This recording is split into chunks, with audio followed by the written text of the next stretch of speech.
Good morning, welcome to a Morning Outlook. This is Kim speaking on Thursday the 15th of February. So, um, what we got in store for today then? Well, key news-wise, we've seen some data already out.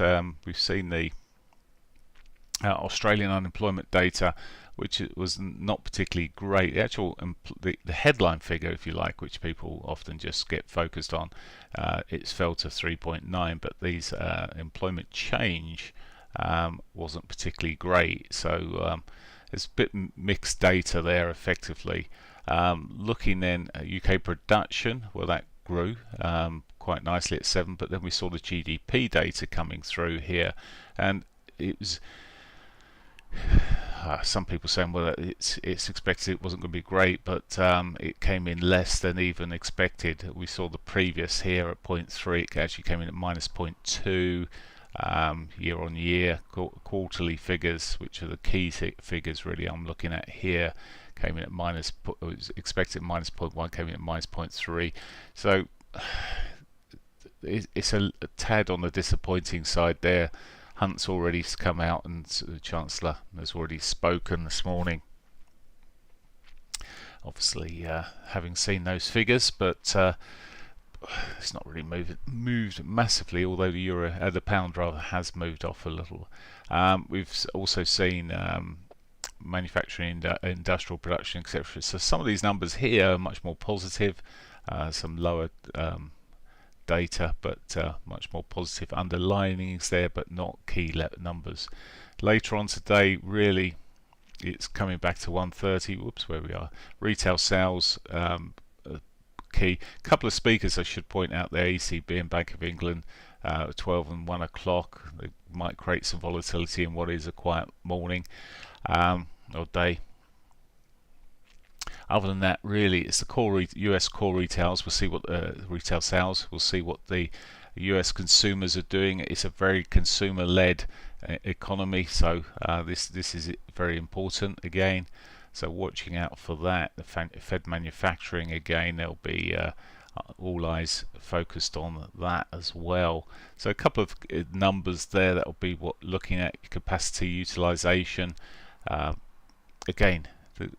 These are normally, when things are really warm, heating up, these are the sort of numbers that are watched very carefully. The production certainly will be the key figure for today there, as well as along with the retail sales. Right, let's look at the so just be wary at 130 basically. Okay, so the euro yesterday managed a bit of a reversal in the end. Today it's popping up a little bit when we look at it. I put a regression channel on this just to have a look at what things were doing yesterday. It's regressing. It's continued to ride down there. It's back into these very tight weekly pivots. It's just come away from those for a moment. Yesterday, as expected, it did come off. It did continue coming off a little bit at 8 o'clock, but this is what we're getting a lot. We see these these early moves, and yet we did get, as I say, a bit of a continuation. Then it consolidated and completely turned around, and I wouldn't be totally shocked. Well, perhaps this is a better guide to where the price is and what it's doing. It is in the bigger scheme of things in a downward trend. So really, it's the downward shots that are more interesting here. Hasn't quite caught its R1 today. Be interesting to see if it breaks the lows here, breaks the pivot, and starts heading back south again. But very iffy. It has put a slight higher low in there, so structurally there's a bit of mess in there, but the big picture is really still to the downward side of things. Okay, the pound is really is showing a more, well, a clearer move than it had been previously, for sure. It's put the pivot swinging on the dailies there and starting to head towards breaking that down now. Consolidation on the 4 hourlies, where we are with that data that's come out there, it's sort of just giving it a bit of a kicker. Now we could get a bit of continuation. I would look at this more of a swing than a day trade. I think that again the temptation is, or what we'll see, Yep, okay, it came down for an hour or so yesterday and then just consolidated. You've got to be really careful. Okay, a break of the consolidation here might be more significant. I'm looking really at the break of the this is the quarterly pivot that's sitting across here. I'm really waiting to see what happens there. If we come back, you can see it on the 4-hourly a bit clearer. Last time well, it was around the support area, and this time, where we've already seen it test it once or get close to it again once, is it going to break it this time? So maybe that's a bit better clue on the swing side, but there could be a more aggressive starting point of that. But tread carefully is my wise words. Or perhaps not quite so wise. Bit conservative maybe. Okay, the US dollar yen. Still in a solid uptrend here. I just saw some comments on the yen in terms of potential intervention, etc. I need to read it through in a bit more detail. So personally, I'll stay out of this. Either way, I mean, technically it's showing lower highs, lower lows. Yesterday it looked at one stage, and I was sort of interested in the flag pattern. I'd drawn the flag on there yesterday. It's just so slow, and it can be very, very slow after the Asian sessions finish. Really, as we run through the sort of London morning session, sometimes it just doesn't really move too much. Didn't move too much in the US session either. When it is such a nice pattern as it was, it's so tempting just to say, well, I'll buy it and go with it, and I was very, very tempted because it is a nice pattern. But then remembering the history of what happens often with it, you've got to consider how the characteristics of these currencies. Like the Australian dollar, we see it move a little bit in the morning. There's a bit of follow through. It moves again, sort of maybe midday-ish, more so. More when the US session's coming back into stream, maybe. Okay, so looking at that, it's still on the in the bigger scheme of things in a downward trend for now.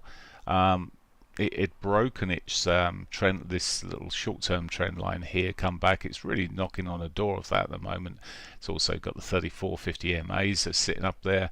Still more interested on a break to the downside here. I'll just sort of trick this up a little bit. It's not happening at the moment. It didn't kick into where I was looking yesterday. It got pretty close to kicking into where I was looking at yesterday, but for now it's almost structurally changing here a little bit as well. We'll see, but really the bigger trend is still down. Got to be careful. Keeping with the bigger trend is so important for me at the moment, and it means a lot of patience and not a lot of trades. The US dollar CAD, well, we're pushing up here, high lows coming through. As I said yesterday, it had broken those prior highs there. It's put a bearish harami in here. This is generally a bearish signal. For those that follow the old candles, you've got to be careful. It is also a bear flag that's sitting there. Well, I was looking at it yesterday, that bear flag, and it just I'd drawn it onto the earlier steps there yesterday, and it just didn't cut. It just fell. It went down, hit the pivot, the daily pivot that was here yesterday, and now it's sort of going maybe a little bit too far. A break of those lows there will have given us a lower high, and perhaps more to the downside, but the flags died basically for now. New Zealand dollar. New Zealand dollar is largely following the Australian. I'm looking at this 4-hourly picture, and well, there's scope for it to push back and work in this range. It's got a quite nice range that's been sitting there between these lows and the highs. It could be a play if it gets anything of a kicker. It's sitting there consolidated horribly at the moment. Yesterday it did nothing much more than that until 4 o'clock in the evening, or in the afternoon, I should say, and then bit flatlining there. Dollar Swissy. Now this had picked up. Again, yesterday ended up putting in a bearish harami just about. We're very close to it coming off, looking a bit flaggy, but here it did actually pop out the top of that, so it killed the Harami pattern really, and it's broken the low between the two highs there, so the divergence move is into play. That would have been there. So it says divergence. Yep, there is. There you can see it from the MACD here, or the RSI, both showing the divergence is there. It's broken the low, so that it may have a little bit more to come through that. Just because it has a divergence at the top, by the way, doesn't mean to say the overall bigger trend is finished here. A lot of people think of divergences, that's it, we'll short it and ride it down to wherever, or up to the moon. But the genuine measurements and expectation of a divergence with Wells, Wilder and Co. Would have been the height for the divergence and just popping it down, and it's pretty much done that. So just be careful. It has scope to push on at some stage, but at the moment, just as I say, just looking at tad weak on the hourly point of view here. Okay, other markets, euro, yen, it's just chopping along here. I'm just looking at an hourly here, but we can switch up a little bit. There is the drift. It's not far away from these prior highs here. The resistance sort of point of view, if we can break that, well then I think we could see a bigger shove to the upside. The thing to bear in mind here, of course, though, is if there's going to be Japanese intervention, it might not be the best of currencies to be chasing too much over. So I need to personally read a little bit more up and see what I can find out, scratch around a little bit more about the intervention before, or potential, and the discussions around that before I do too much with it now. So it's off the radar in terms of trading, but technically I like to look at what's going. Euro CAD, this is one I've been short on for ages, and it's still just drifting. So there we are. Not much movement there. Okay, I'm going to look through in more detail these markets and the rest of the Forex majors. You can join me around about 8:30. There's a link below the YouTube video. You can come join me then, but let's just look at gold for a moment. Gold just drifted off a little bit further than yesterday, but it's slowed down in its route here for now. It's ugly on the intermediate time frames.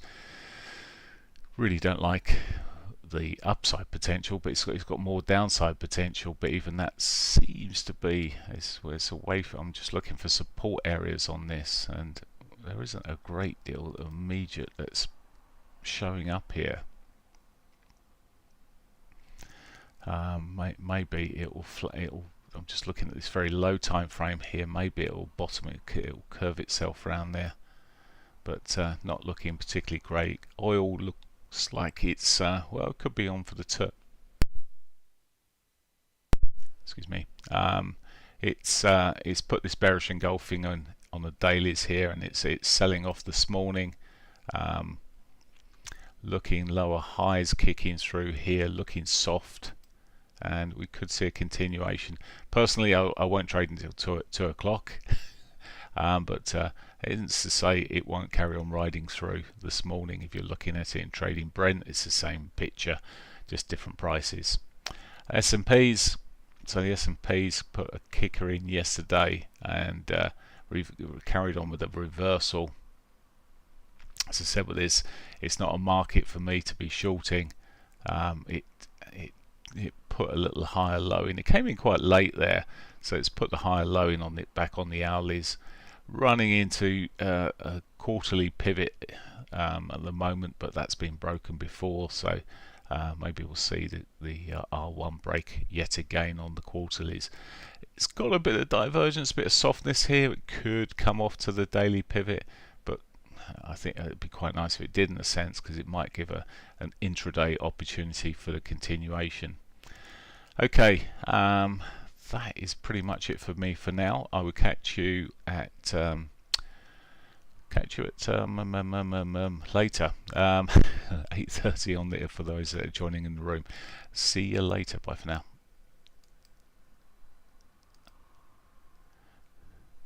Right. Okay.